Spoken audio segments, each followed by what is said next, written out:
Welcome back to the program. Thank you most kindly for staying with us for that long break. And we're back to discuss developments in Sokoto State, those airstrikes in Silame local government area of the state, where reportedly 10 villagers have been killed as part of the casualties from that airstrike. Conflicting reporting, however, about the identity of those killed, because the Nigerian Air Force is doubling down to say that this, and they are very sure about the persons who were targeted in those attacks. They say they have links with the Lakurawa terrorist group that have terrorized the most parts of those areas. And of course, on the other side, you have people who are claiming that these victims are innocent. They're just collateral damage. Well, let's speak to a public affairs analyst. Sunday Amos is sacrificing his Boxing Day activities to join the conversation this morning. Compliments of the season to you, and thank you so much for joining us on Daybreak this morning. Thank you, Abdullahi. Compliments of the season. Merry Christmas to you all at Trust TV. As always, it's nice to see you. You are looking even better than myself, Abdullahi. You don't know the half of the story, but we make progress. First of all, this is not the first time we're hearing of incidents like this. I mean, Tudunbiri happened a little over a year ago, last year, but the military is coming back with a very strong message. They know what they're doing. Their attacks were precise. They had reconnaissance missions, so there was nothing sort of a mishap about what happened. First of all, your 2 cents on what happened and the facts that are emerging from this development. Well, thank you, Abdullahi. First and foremost, my condolences. It's always a tragedy when human life is lost. The saddest thing is that today we have minimized the importance of human life, but ideally one life lost should attract the attention of the entire community.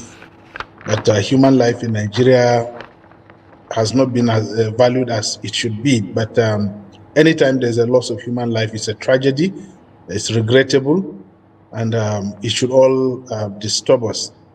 But hearing about what has happened, like you rightly said, it's not the first time.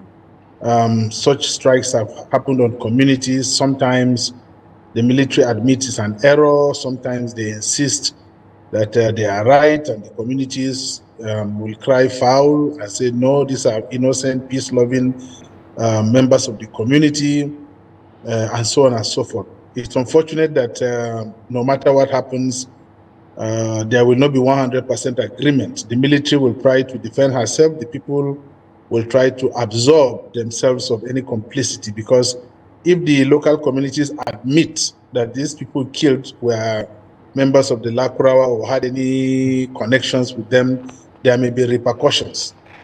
And then in the middle of it, you hear the local government chairman say the strike was not intentional. And the military is saying, no, it was intentional. They were targeted. They had links with the Lakurawa. So the whole thing, adds to the whole confusion. But all in all, it's a very sad development that we have lost lives. And this is coming against the backdrop of a stern message from Nigeria's Chief of Defense Staff, General Christopher Musa, who called on citizens residing in areas ravaged by insecurity to desist from taking part in any form of trading or transaction with terrorists and bandits and other non-state actors in their domain. It seems to me that some of these vulnerable communities are caught between the devil and the deep blue sea. They're damned if they, interact or transact with some of these elements, and they're damned if they don't interact or, transact with these criminal elements. What do you make of the precarious nature of the situation some of these volatile rural areas are in? Well, it's on one side, you're absolutely correct. The people are between the devil and the deep blue sea.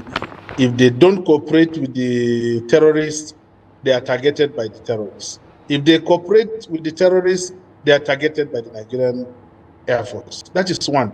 But again, there are community members who are not between the devil and the deep blue sea, who cooperate with the terrorists because they are terrorist-minded themselves. So that complication is also there. And then on the other side, government shares responsibility because there is politics involved in all this banditry and so on and so forth. For example, in Zamfara State or parts of Sokoto, where you hear local emirs and chiefs, local government chairmen involved in banditry, then government itself is complicit. So when you put together the complicity of government, the real peace-loving people of the communities who are between the devil and the deep blue sea, who have no option.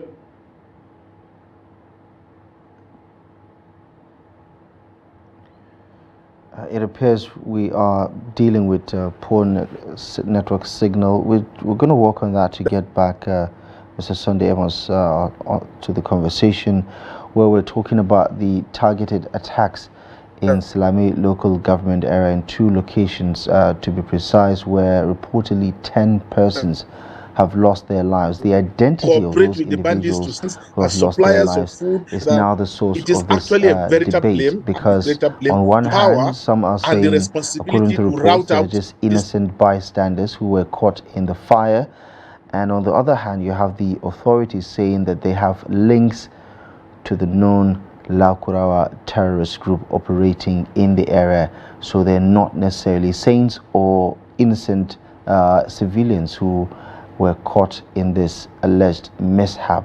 I think we have Mr. Sunday Amos back. Apologies there. I think we lost the connection for a few seconds. Please finish your line of thought.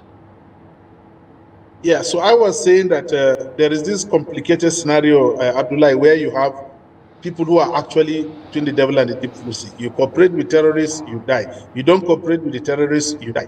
Then we also have members of the community who actually believe in the ideology of these terrorists, and so they are not innocent. And then we have government that is complicit, government that has the responsibility, that has the resources to rout out these terrorists one time and do not do so for whatever political reasons.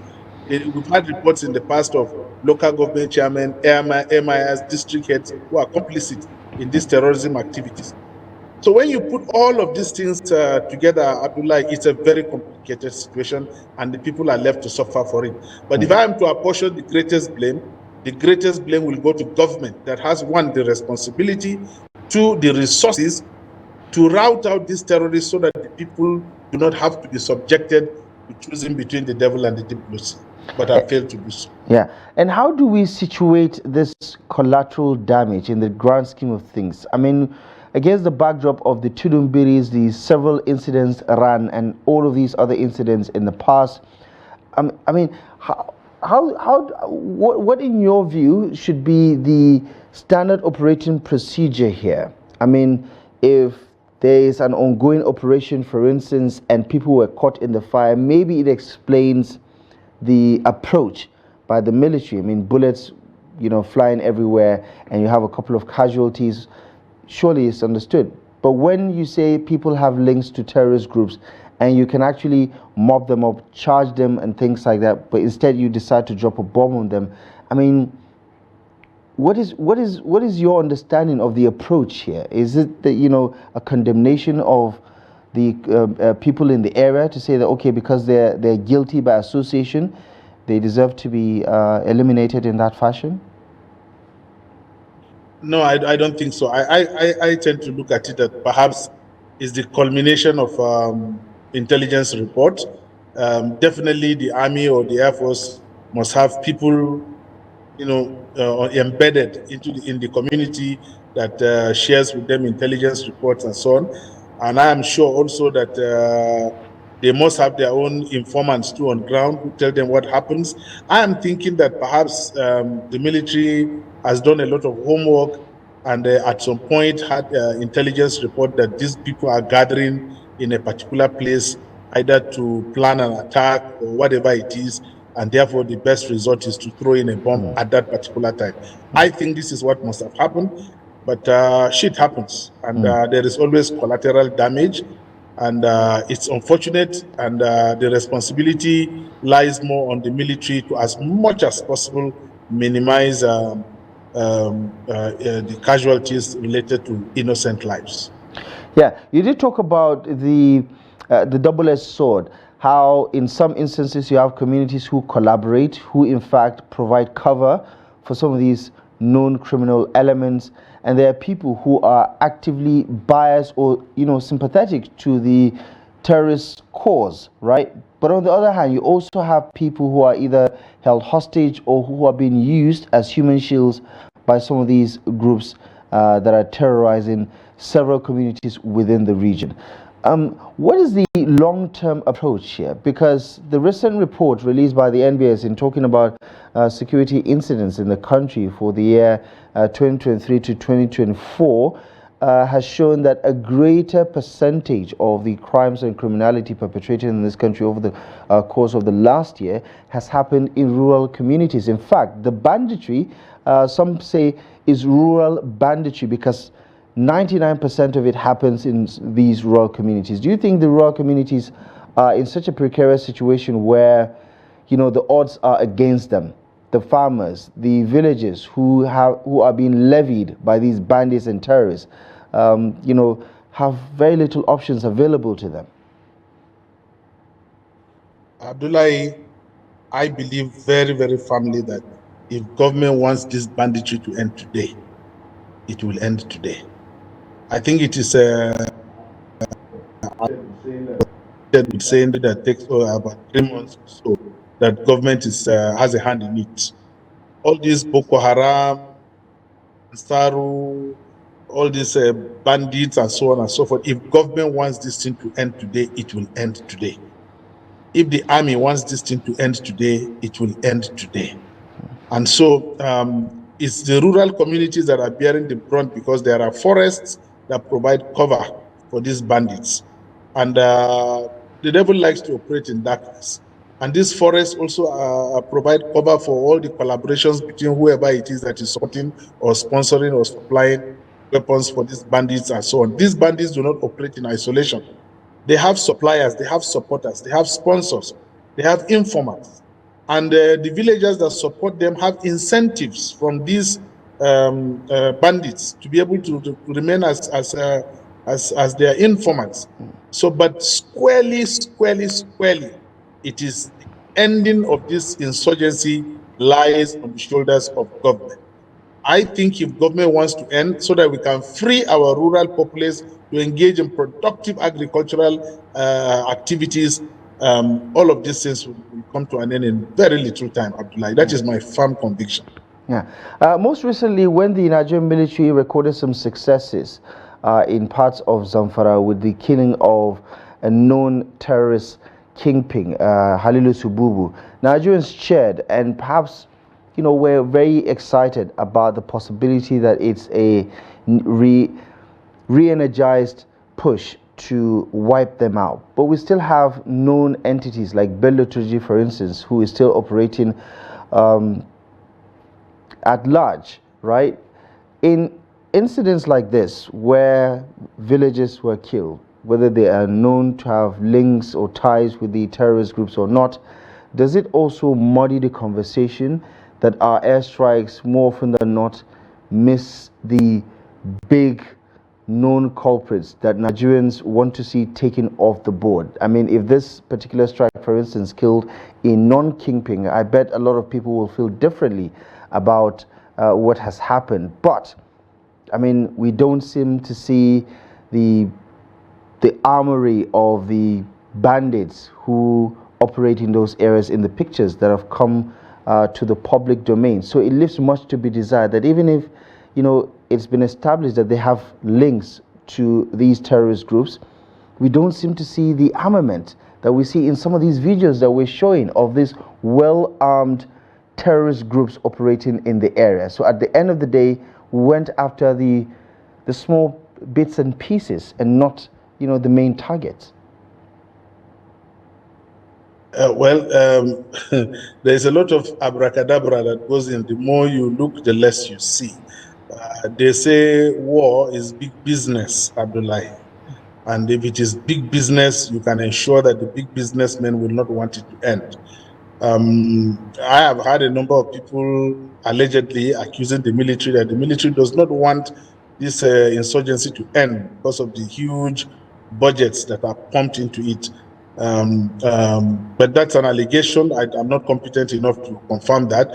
But I can only assure you that war is very big business.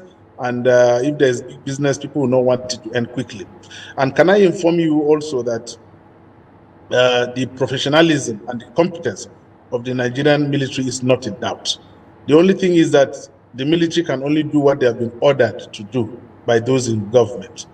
If they are not told go, they will not go. If they are not told do, they will not do. So that is why some of us feel that people like Turji, the godfathers of Turji, have a reason why they are still allowing him to live. By the time they are okay with him, he will go. They will kill him. Where is Mohammed Yusuf? Where is Sheikh? Where are all of those people who came on the scene and they were making a lot of noise? In a short while, Turji is dispensable. It's very good. When his masters are okay with him, hear that he has been killed, just like Shekau has been killed. He's a very foolish person. He's there bragging and beating his shoulders. He does not know that he's just a marionette in the whole case of games. But please, the government, because of the suffering masses, I mean, you can just imagine rice farmers, just their sin is to go to farm and they are caught and beheaded. And this is where our farming community brings our food for the whole country. So it is not helping the country. The few people that are benefiting from it, at the end of the day, all whatever money they are going to get out of it, they are going to leave it here on this earth. But the suffering in the rural areas, Abdullahi, is terrible. It's extremely terrible. And government should do everything they can do to bring it to an end. You talk about the professionalism of the Nigerian military, which you say is not in doubt, but its reputation, however, has come under heavy scrutiny since the Boko Haram insurgency came to light. Over the course of the last decade, they've been dealing with allegations of extrajudicial killings, human rights abuses, and so on and so forth. Don't you think incidents like this that divide public opinion doesn't help in boosting the integrity as well as the confidence of the Nigerian military, especially on the international scene?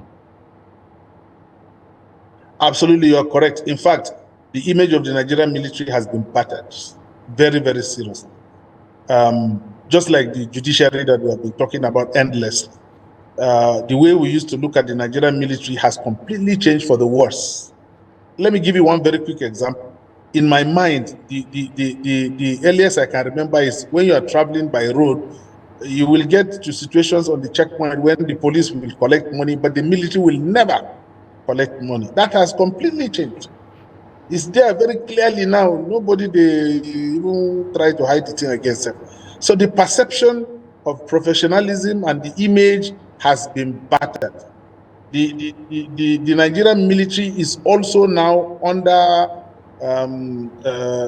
probe by the public, and they have to do a lot to regain their battered image. That's number one.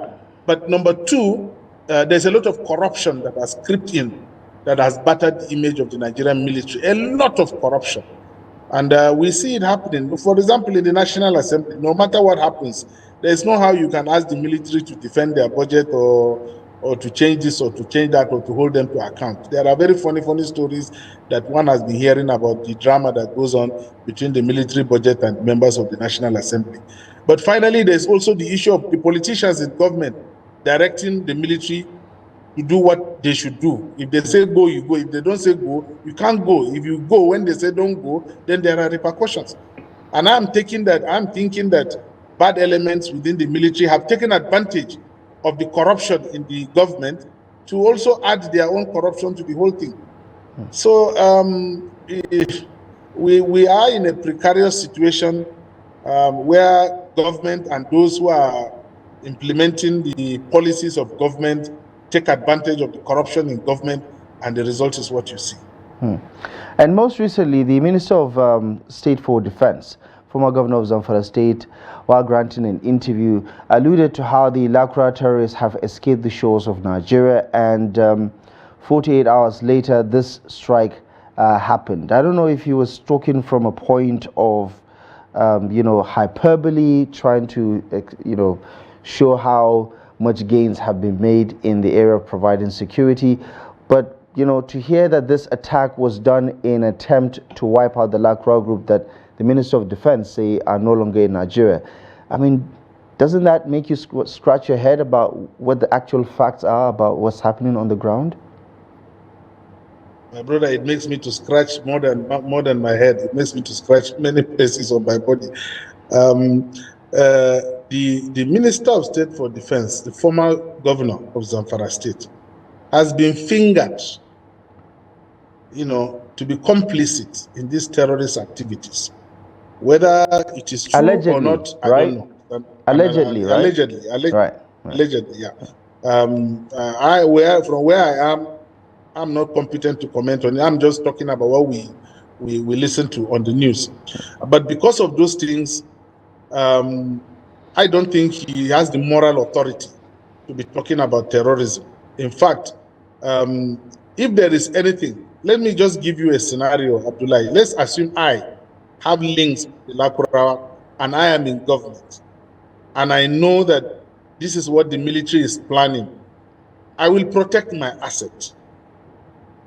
I will inform them that this is what government is planning to do. Can you please move from point A to point B so that you don't suffer the consequences? I will protect my asset. And I think elements in government who are informants or sponsors or supporters or beneficiaries of terrorism will like to protect their assets. And that is why they will continue to escape whatever planning that the military is planning against them. And that's why maybe sometimes the military will result in dropping umbrella bombs like that, so that at least no matter, it will catch some or even most of these terrorists. It's a precarious situation. It's a difficult situation that we're in Nigeria. But I think that if government is serious, if government is sincere to rout out terrorist elements within government, terrorist elements within the military, terrorist elements within the communities, with good intelligence, we can do that if we want to do that.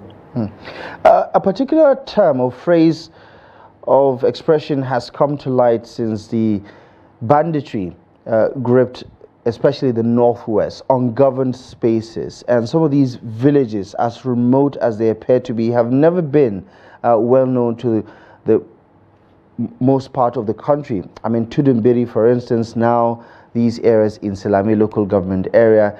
I mean, what essentially do you think needs to change with the security architecture? Because alluding to the report released by the NBS, right, rural insecurity has quadrupled over the past year, and it's because the security resources are simply not there. They don't have the security infrastructure that you have the local government headquarters or in the urban centers, and that allows these criminals to operate willy-nilly.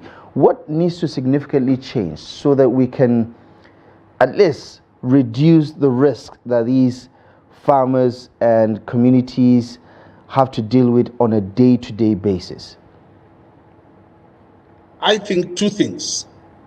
If we are serious about stamping out banditry and terrorism, two things. One, let there be an express command, permission, unfettered restriction, express command to the military to say, you have express command, wipe them out. Give the chief of defense staff, the chief of army staff, the chief of air staff, and say, okay, 2 months, we give you unfettered access to go and do whatever you can, end this matter in Borno State, in Zamfara State, in Sokoto State, wherever, end it. You will see what magic our military can do. I don't know whether this can ever happen, but I think if this command is given, go, wipe them out, end it, I know what magic the Nigerian military can do. Secondly, allow citizens to bear arms. That is why I love Donald Trump. Donald Trump said the solution to a bad man with a gun is a good man with a gun. By the time these bandits see that everybody is bearing AK-47, they will think twice before attacking any community. But you go into a community, search people's houses, pack all their dead guns, and then the next day, bandits come in and wipe out everybody. It's not fair. Allow everybody to bear arms so that we can defend ourselves.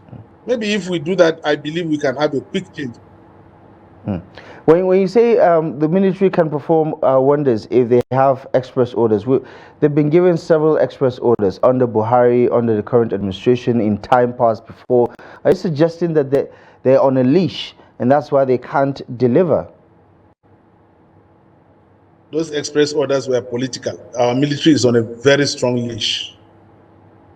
I mean, there have been, several stories on social media where you have one soldier coming up on WhatsApp and complaining about, sabotage, they are asked to go and attack this place and then somebody tells them don't go. Or, they are asked to go and attack this place and then they ran into an ambush because clearly you could see that those people had intelligence that they were coming and they were waiting for them. So I think those were political statements. While the army is fettered, is restricted, is on a strong leash, there's nothing there's nothing they can do. But I am thinking if there's strong political will and truly they are allowed to do their thing, Abdullahi, I believe very strongly they can do magic in a very short time.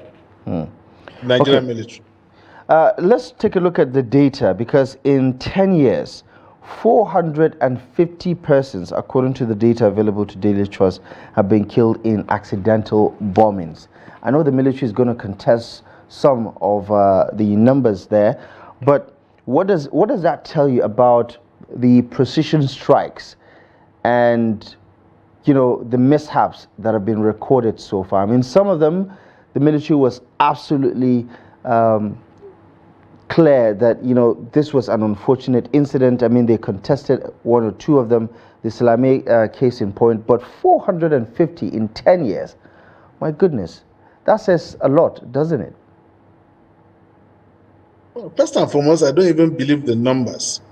I mean, we've had media people who say if you hear 10, add another 0, because the government tends to always underreport what happens. So again, I don't have facts to back up whatever I'm going to say now, but I am thinking it's by far much more than 450 in 10 years, maybe 4,500, the way we underreport facts and figures in Nigeria. It's huge. One life is bad enough, but to lose so many numbers of Nigerians, whether you call it mishaps or whatever you want to call it, is unfortunate. It is very sad. We can do better. But even then, Abdullahi, go to America, go to the UK, look at all the things that happen in Syria or Afghanistan or Iraq or Iran, or look at what Israel just did with Lebanon, or look at Gaza. Look at Gaza. The precision instruments of the Israeli military. Look at what they did in Lebanon. I mean, you will love the precision. How they can target a particular block in the midst of blocks and the block will just sink. Those are people who are competent enough to talk about precision. But despite that, look at the humongous casualty rates in Gaza or Lebanon. They are not talking about collateral damage in Iran or with the Houthis or something like that, because that one, anything can happen. But they are so careful about Gaza, about Lebanon, targeting either Hezbollah or Hamas and the rest of it. These are people who have the most advanced weaponry in terms of precision instrument. So Nigeria can talk their own level of precision, but we can do better. We can get more advanced precision. A lot of mistakes have been made and will probably continue to be made, and more innocent lives will continue to be lost, but we can do better. It's sad, the number of lives that are lost on these missions. Okay, as we wrap things up, just your take about what's happening on your home front. You're from Adamawa State, and in your hometown of Dumne, a recent development has happened. I don't know where you stand on it, good or bad news. You have a chiefdom now. How does that make you feel about, the security situation, because that's what the Adamawa State government says it's trying to achieve, democratize by balkanizing the traditional institutions. You're excited as a Dumne man yourself that you have achieved them? I'm very excited. I'm happy. The injustice has been on for a very, very long time. We used to have a first-class chief during the times of the DA and so on and so forth. And now it has been restored. I am sad that it is not first class, but it's good it has been restored. Promotions can always happen at any point in time. I believe in self-determination. And most ethnic, if not all ethnic nationalities, are extremely happy with what Governor Fintri has done. Of course, some people will be sad, but I'm happy that people have their chiefs, whether it's second class or third class or whatever it is. It's a good thing for the people to determine for themselves who rules over them. So I'm very happy, and I also support the creation of districts, the new districts. So these are very critical decisions by Governor Ahmed Fintri. I congratulate him, and I congratulate all the people that got new districts and new chiefdoms. I hope that that will bring about more peace and more cohesion. But it's not just the creation that will just pronto bring about peace and development. There is a lot of things that go into it. And as far as security is concerned, let me borrow from the words of the late Alex Bade, who said that economic security is a precursor to physical security, socio-economic security. When people don't have what to eat, what to drink, they cannot sleep, there cannot be physical security. And so government, despite the creation of these districts, creation of these chiefdoms, government must focus on human capital development, the pursuit of skills acquisition training for our youths so that they can have food on their table, bring about economic policies that will remove Nigerians from multi-dimensional poverty.